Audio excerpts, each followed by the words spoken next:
Hello YouTube, I'm your Huckleberry, and this is the Kershaw Link. Let's get into some specifications.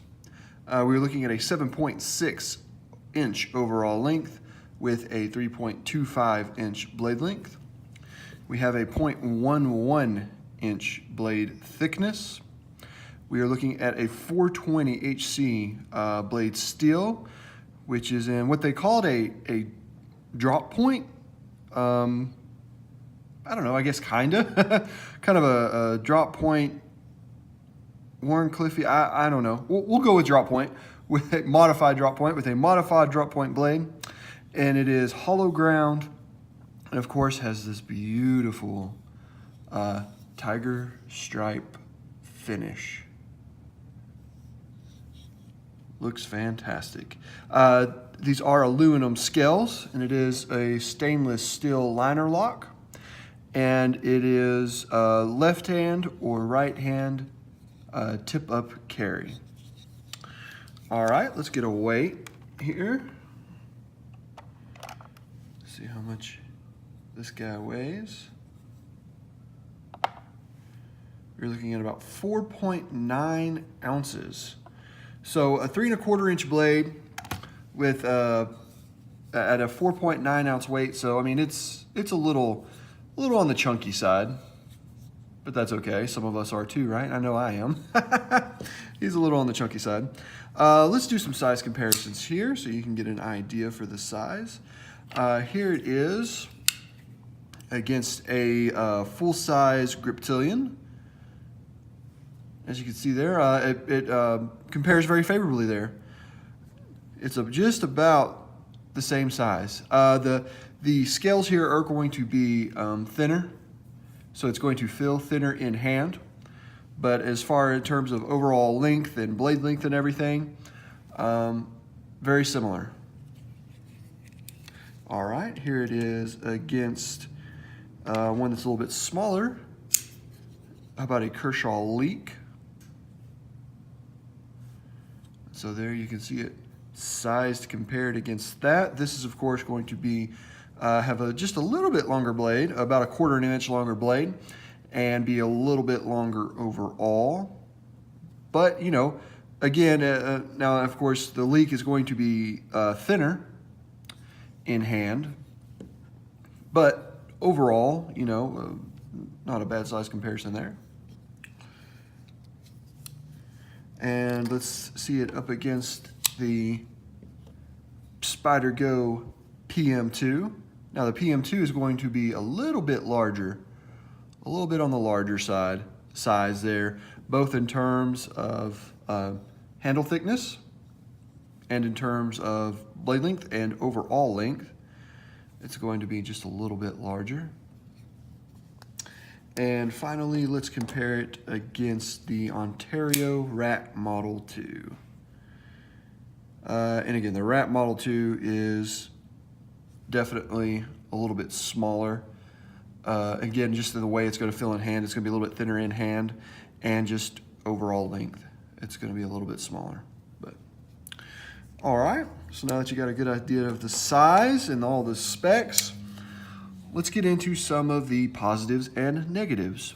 So the first positive that I could come up with is that it feels good in hand. It has good ergonomics.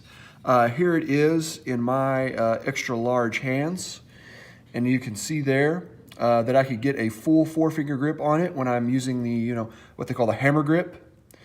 And when I use kind of the more traditional saber grip, which is probably what most of us use, I could still get 4 fingers on there, but it is not a full 4 fingers. My pinky starts to want to slide off there a little bit, but I mean, it's not uncomfortable at all. The fit and finish on this guy, excuse me, the fit and finish on this guy is actually pretty good. It's pretty good. You know, you got the aluminum scales here with the steel liner and the backspacer. And when I run my finger across there, it really feels like, you know, everything is mated very well. There, you know, one part is not proud of the other. You know, except for maybe right there just a little bit where the stainless steel liner is a little bit proud of the backspacer where it starts to kind of dive down there. But other than that, I mean, everything is mated really well, and you can't really tell. And also right here, just a bit, the aluminum scales are going to be just a little bit proud, where it kind of does this dipsy-do thing here, where the lanyard hole is. The aluminum scales feel just a little bit proud, but overall, the fit and finish is pretty good. And even on the underside here, everything is mated really well. Everything is well rounded off. There are no hot spots in my hand. None of this is sharp at all. The clip, you can feel the clip. It's not uncomfortable, for me anyway. It's not uncomfortable or anything like that. You know, I could feel it there a little bit, but it just kind of, it sinks into the meat of my hand there, and I don't really feel it. It's not a hot spot at all, not uncomfortable. I do really like this tiger stripe blade. I love that. I love the way that Kershaw and ZT do that, the tiger stripe blades. The thing about this guy is that while it's not, I don't think, a limited edition or an exclusive or anything, I do think it may be exclusive to brick and mortar shops, because I could not find this guy. I searched the model number, 1776 TS, and I just did a Google search for Kershaw Link Tiger Stripe and everything, and I could not get this guy to come up. There was a lot about the blur in the Tiger Stripe finish that came up, but I could not find a link, a Kershaw Link in Tiger Stripe anywhere I searched. And the way that I came by this guy is that my friend Matt on Facebook, he's in a knife group with me on Facebook. He had saw me comment on somebody else's post that had one of these, and I was like, oh man, I love that tiger stripe. That looks great. And he saw that, and he got with me. He messaged me and said, hey, you know, I have a brick and mortar close to me that occasionally has links with the tiger stripe. You know, would you like me to get you one? And I was like, oh yeah, you know, that'd be great. And so a couple days later, he messaged me and let me know that they had gotten one in, and he picked it up for me, and I of course paid him for it, and he shipped it my way. But I think you can only find these in shops, in brick and mortar stores, because I could not find one online anywhere. If you can, let me know down in the comments below if you've seen them for sale online. I have not. Not that I searched, you know, too hard or too deep. You know, I just kind of did a surface Google search and nothing came up. So maybe you can find them. And if you can, let me know down in the comments and let me know where you found it online. But anyway, I love this, but it's a little bit hard to come by, it seems like. But, you know, other than the finish here, this is just your kind of run-of-the-mill Link. But I do love that tiger stripe blade. I think it looks fantastic. It does have a good rock-solid lockup. No play in any direction, not vertical nor horizontal. It locks up really well. You can see the lockup there, which is, you know, maybe a tad early, but not bad. Like I said, rock solid. It was sharp out of box. It was, in fact, impressively sharp out of box. You know, this thing, it's got a good thin blade stock at a 0.11 of an inch, and it was nice and sharp out of box. And this thing cut pretty well for me, because one day that I carried this, I was doing quite a bit of cutting, you know, kind of more cutting than what I normally do throughout a day. And this performed just beautifully, very admirably, was comfortable, sliced very well. And so this is ground very well. It's thin behind the edge, and it was sharp out of box. So that's great. Good job there, Kershaw. I do like this blade shape. You know, I'm just calling it a modified drop point, because when I look at this, I don't really think of a drop point. But anyway, they call it a drop point. I really like this blade shape. You get nice belly there. You come down to a pretty fine tip, but you know, it's still, it's not gonna, you know, break very easily on you or anything. But it's not needle point, but it's a decently fine tip for a good user blade. And I like that blade shape a lot. It carries very well, despite it being a little bit chunky, because it is, well chamfered and well finished. It does carry well in the pocket. I don't notice it being overly heavy, and so it carries well. It is made in the USA, which for around, let's get into the price on this, for around $50, getting a made in the USA blade is pretty darn good. I like that a lot. I am from the United States, so I like seeing made in the USA knives, and so that's good there. And I do like that they have black hardware.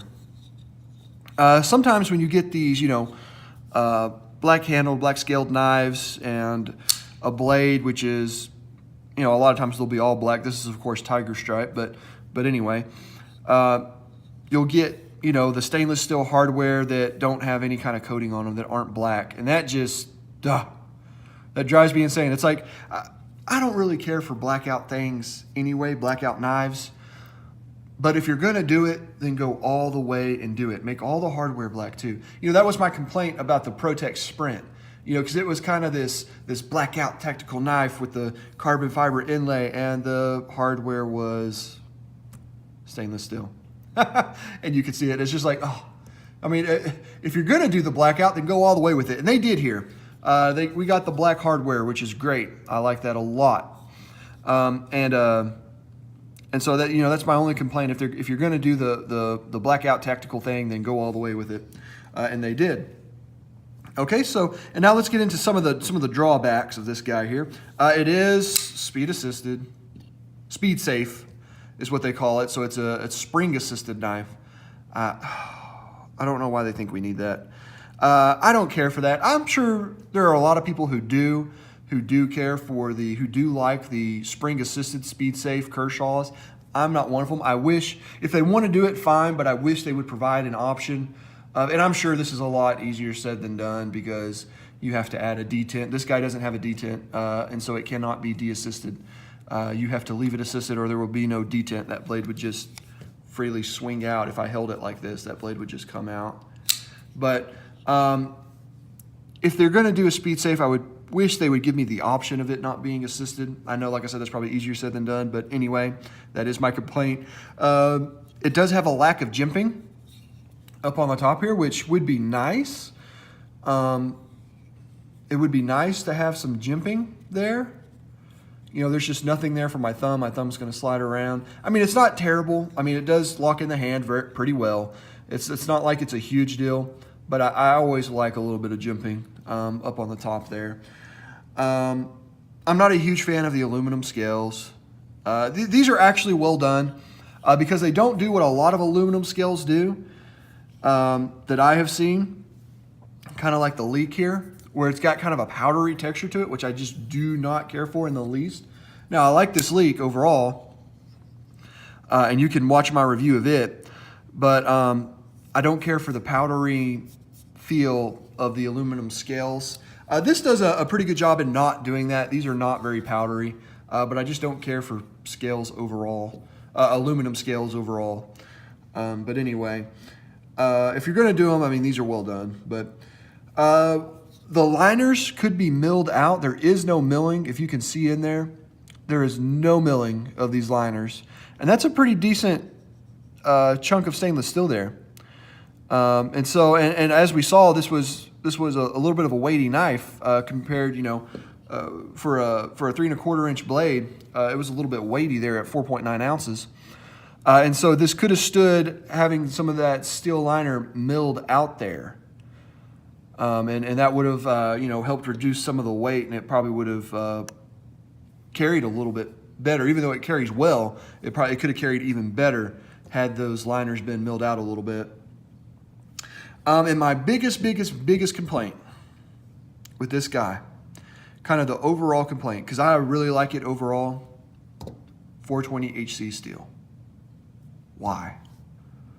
Why, in the days of these Chinese companies offering us, D2 for, in the same price bracket, the steel wheel mini cut jack is right around the $40 mark, and it has D2 steel.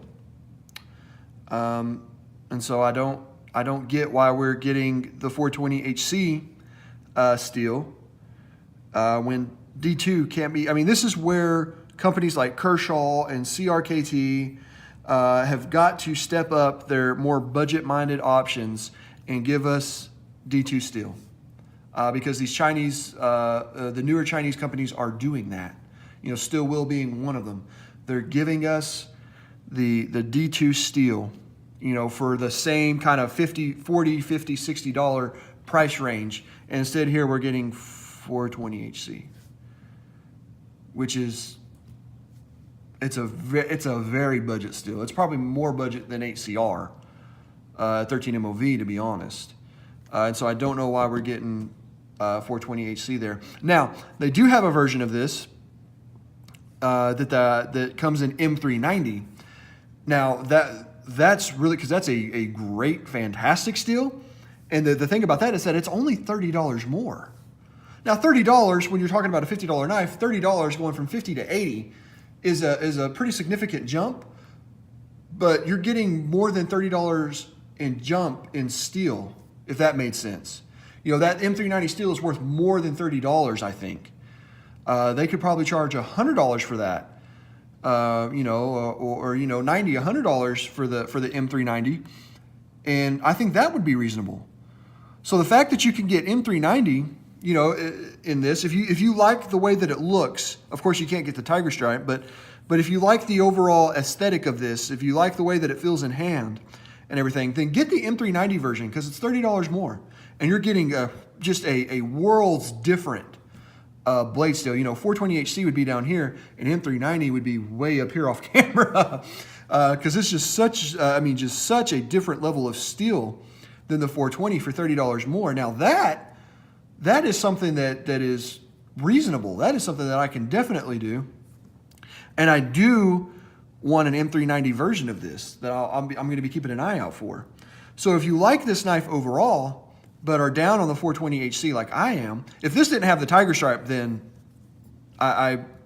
this version I would not have at all, and I would have just the M390 version. But because this is the only version that I can get with the tiger stripe, then I'll be, you know, I'll be holding on to this for a while because I really like that tiger stripe, and be getting an M390 as well. So kind of my ultimate version of this would be an unassisted M390 blade with the tiger stripe.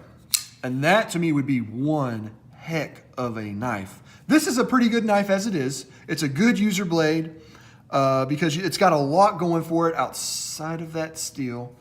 And it's spring assisted. That's something you have to be okay with because you can't de-assist it. But if you're okay with that, then I think this is going to be a good user knife for you. It's going to perform well. It has performed well for me so far in the use that I have put on it. And overall, I like it. Good ergos, good finishing. If it weren't for that darn 420HC blade, it would be even better. But it's not bad as it sits. It's pretty good. Okay, guys, that's going to do it for this review. If you enjoyed it, please give me a thumbs up. If you hated it, go ahead and give me a thumbs down. But either way, let me know down in the comments what you thought, whether you loved it or hated it. If you have any questions or just general comments, please put those down below, and I will be happy to respond to that. Any constructive criticism, I'm always open to. I love reading those and getting back to you on that. And whatever you do, go ahead and hit that subscribe button and hit that little notification bell to know when I post a new video. Excuse me, guys. That way, because I have a lot of things coming up, a lot of different knives coming up, some gear coming up, and I'm sure I will have something that will interest you. So go ahead, like, comment, subscribe, and I will catch you guys on the next one. Goodbye.